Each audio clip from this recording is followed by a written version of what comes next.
Howdy-o, it's me. I'm back once again for another roundup of some CDs I own. Mainly, these are going to be pop releases, mostly mainstream things, and a few of them being total anomalies that they even exist. First up, bit of a throwback. When anyone asks me if I like country music, my automatic reaction is no, until I realize I have an appreciation for classic country music, you know, Johnny Cash, Loretta Lynn, and Patsy Cline. So I've just got her definitive collection, which has got 22 great classic tracks. Some of my faves being She's Got You, I Fall to Pieces, you know, Crazy. Who hasn't heard that song? My favorite, I don't know if this is my number one favorite or number two, but it's Back in Baby's Arms. I love. One song though missing from this that I really like is Triangle. I have Down to Earth by Jem, who I really don't understand why she didn't achieve, I don't know, more mainstream success than she did. Loved her first album. I remember very well seeing the music video for They. That song's called They, off her first album on VH1. I'll never forget that. And I was like, what the heck is this? But this is her second album. It's very cool, bit sleeker, a little poppier than the first one. Even a little, like, I don't know, kind of gospel influence on some of these. Then, I can't see what's up here. I put them up there as, you know, a little decoration, but I'm like, you know, reaching in the bag, don't know what's next. My categorization is all over the place here as I keep buying CDs as over the months that I'm filming these. So yes, this should have been in the, as if it matters, should have been in the UK artist video, but it's Hands by Little Boots. This was her first record, I believe. Listening to it a lot recently, of just remembering maybe like pre the like ultra hardcore millennial 2010, 2016. This is like right before that, of just like, it's from 2009, pop music of, if you really want fun, catchy, bulletproof pop, you will go back and listen to this. Almost every track is a banger. On one of these tracks, Symmetry has got Philip Oakley from the Human League featured on it. So in my eyes, it does not get more legit for some great Britpop than this. Then I have the debut solo album of Mr. Joe Jonas, Fastlife. And I will just say, Joe is someone I love to hate. Hate to love, both. I really feel like somehow now he is in his bag of like, we love him again. If you look deep down in your heart and close your eyes, you can just hear Mr. Perfectly Fine playing in the background, or Forever and Always, and you know the truth. You know the truth that somehow Joe Jonas is probably terrible. Did anyone else listen to this? I don't know. It sort of flopped. I think Just in Love was a single, but the first track, All This Time, in my opinion, is a lot better. See No More, fine. I can't remember if it was, I think it was Love Slayer. Wasn't that rumored to be about Taylor? But like, did he even write it? Which reminds me, have definitely got the ick, because I think a few of these tracks are like co-written by Chris Brown. That before or after, I'm not sure. But anyway, the title track, Fastlife, it's just very fun. It's definitely pretty irritating pop. Like, the average person would put this on and probably hate it, rightfully so, but I've come to realize more and more my taste for music that sounds just like a headache. We've got a song titled Sorry. I don't know why, because I'm not falling for a Joe. I know you're not sorry. Some of these are better than others. There's one song, Lighthouse. I can't even remember at all how that sounds. And then somehow, Don't know how Hollywood Records pulled this, that they got Lil Wayne featured on a remix of Just in Love. Did it improve the track? No. Because it's funny, because normally on all these Hollywood Records, they just get some generic studio vocalist to rap on the track. And I have All Things Bright and Beautiful by Owl City. This is a good effort from him. I haven't listened to much after this, but I really like, probably my favorite track is the first one, The Real World. Just a fun one from him. Somehow I only have one and only Daft Punk record. It's Random Access Memories. Give life back to music. Oh man. You can put that song on at any time and, you know, start the party. The Game of Love, very sweet. I love. My definite favorite track is Instant Crush, of course. My memory was erased, and I never in a million years would have remembered that Get Lucky with Pharrell was on this. You'd think it was like, oh, that's Pharrell's song. He got them to feature on, right? No. The other way around. Don't know how I feel about that. I don't feel good about it. Obviously, one of the greatest of all time. Pre-shout out here to all the Zoomers. I have got Vessel and Blurryface by 21 Pilots. Discovered them, you know, on Tumblr when this was coming up. Obviously, this was, you know, a big mainstream moment for them. But the fact that I warmed up to this, it was really unexpected.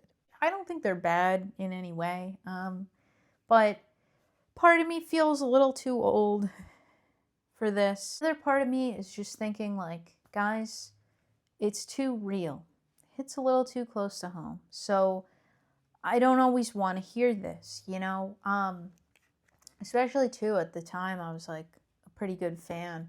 But then, you know, I kind of put it away for several years. I went back to it, and I was like, oh, my God, how did I ever listen to this? Like, I don't get triggered much, but this is... it's a little triggering. I don't know how to describe it. As far as the music goes, Ode to Sleep, incredible. Holding On to You, that's an absolute classic, you know. And Car Radio, I don't know what to say, guys. I don't, you know, maybe I shouldn't have heard Car Radio, but I don't want to dwell here. I don't think I should. Anyway, Semi-Automatic, great. Fake You Out, love, and Guns for Hands, etc. As far as Blurryface goes, you know, this was a big Tumblr moment, I must say. You know, they were right up there with Halsey and Lana Del Rey, I feel like. You know, I love Heavy Dirty Soul. Stressed Out, same, you know. Ride, we love it. Fairly Local, incredible. Tearing My Heart, great. Lane Boy, I love. I could go on and on. Polarize, I think about a lot because I think about the line, my friends and I have problems. Yep, exactly. Sorry if I'm being very cringe right now. It's just like kind of hard to not be cringe. I've listened to them a little bit off and on past these, and you know, I clap and I cheer from a distance. I was hoping this would become the most valuable monetarily wise CD in my collection, but I tried to sell it on eBay a few years ago and it didn't move. It's Katy Perry's debut CD back when she was Katy Hudson. Is a Christian rock album, and I spotted this in Goodwill a few years ago for a couple dollars. I feel like something like maybe 2,000 copies-ish were released, came out in 2001. It's okay. It's very... I haven't listened many times to this, but you know, it's like, it's kind of in your face, like pop rock in a way, almost more rock than even pop. One and only other Katy Perry CD I have is Smile, which I think really missed its moment, and I don't know why, because this was such a better album than Witness. Like, I don't know why this wasn't her comeback. But everyone had just like moved on by this time. Like, but she went away for long enough that 143 could have been her comeback. Guys, the CD is a pie. Katy gets pied in the album artwork. What more could you guys want? At the time, I don't think I had any clue that this was coming out or came out until I was in Target and had to get out Shazam because Harley's in Hawaii was playing, and I thought it was pretty cool, and I didn't know what it was. Never Really Over, I don't think that got much mainstream success. It's a headache track, but I really like it. I feel like Teary Eyes and Daisies, I've heard in the grocery store a little bit too much as of recent, that it almost ruined them for me. But Teary Eyes especially, I have to love a song like that because it has a theme that I couldn't agree with more, of just keep on dancing with those teary eyes. In a way of saying, you know, just stuff it all down. Just violently beat yourself, because that is the only way forward. So I don't know if that's what she was saying. That's what I'm saying, and I think it's great. Some not great songs, Resilient, and the absolute worst is What Makes a Woman. Terrible. But Smile is just so fun. Same for Champagne Problems. Tucked, I really, really like. Only Love, not so great. And then I didn't even remember the bonus track, High on Your Supply, was on here, because only like within the past year somehow it became available for streaming, and I'm like, is this a new song? Didn't remember it was on here. Pretty decent song for Katy. If we could just like erase everyone's memory and just like give this another chance, guys. Katy's pop. She's millennial, but it's like this, I feel like, should have worked for her, and for some reason it didn't. And that it's not too on the nose. She came out with a song titled Band-Aids like a few months ago, and that was really like her waving the white flag of like, I give up. I will release boring Kelly Clarkson millennial music like you guys wanted. But this, I feel like, was much more interesting than that. So we failed her with this. My last two, in the same bag of how and why do these albums exist. I need to own them in hard copy. So it's Younger Now by Miley Cyrus. Everything from the aesthetic, the colors, her outfit. What is this? Where is this from? This is Miley? Yes, it is. At the time when this came out, I feel like all of us were confused of like, what is she doing? Where did short blonde hair, hip hop knockoff Miley go? Because somehow she is like trad-wifing us again. What in the world? As far as the music goes, the Stand, Malibu, I think was a pretty decent single for her. And I like that song a lot. It's very, happy, optimistic, is a good vibe. One that I'd like to exist in. Younger Now, the title track, I think is really great. It's funny, Rainbow Land, is that her one and only collab with Dolly? You'd think she would have more than that. Maybe she has. The rest of the tracks are kind of just all in the same bag of like good.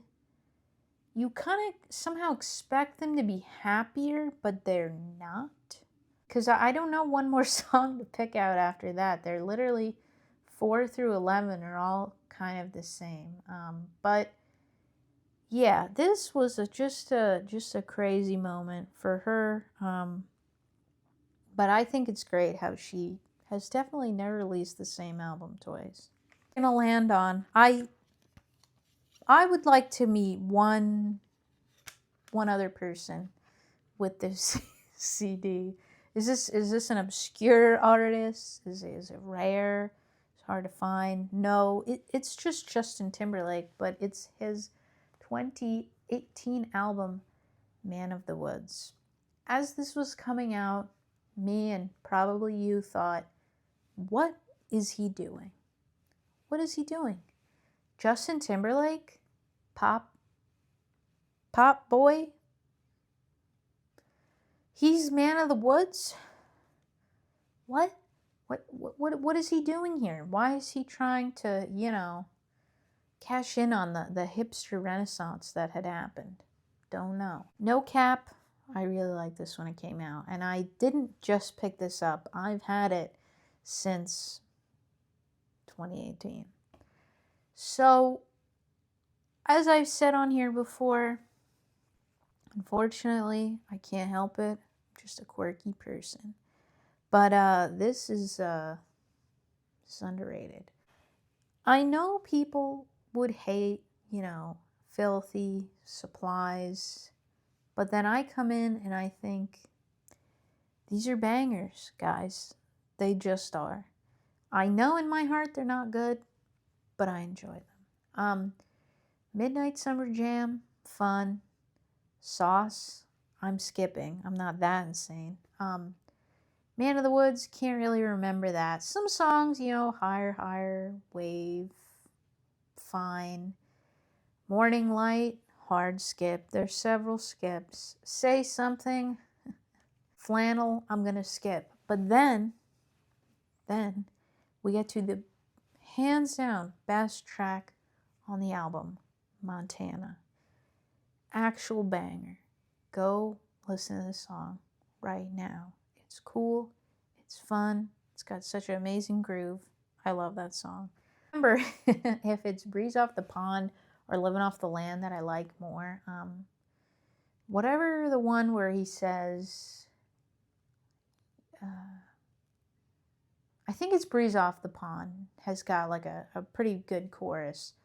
But then, you know, like the hard stuff in Young Man, I come back down to earth and realize how horrendous this is.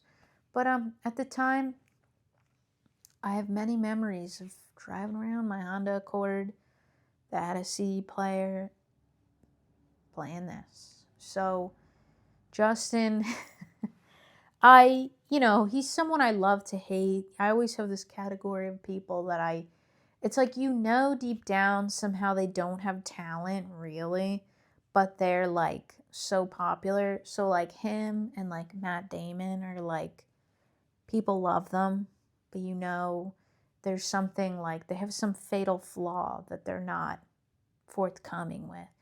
Justin, we've kind of seen in more recent years of how pretty awful of a person he is. So, like, I wanted to, you know, listen to whatever he put out a couple years ago. But by then, I was like, this guy sucks. I'm going to leave it at this.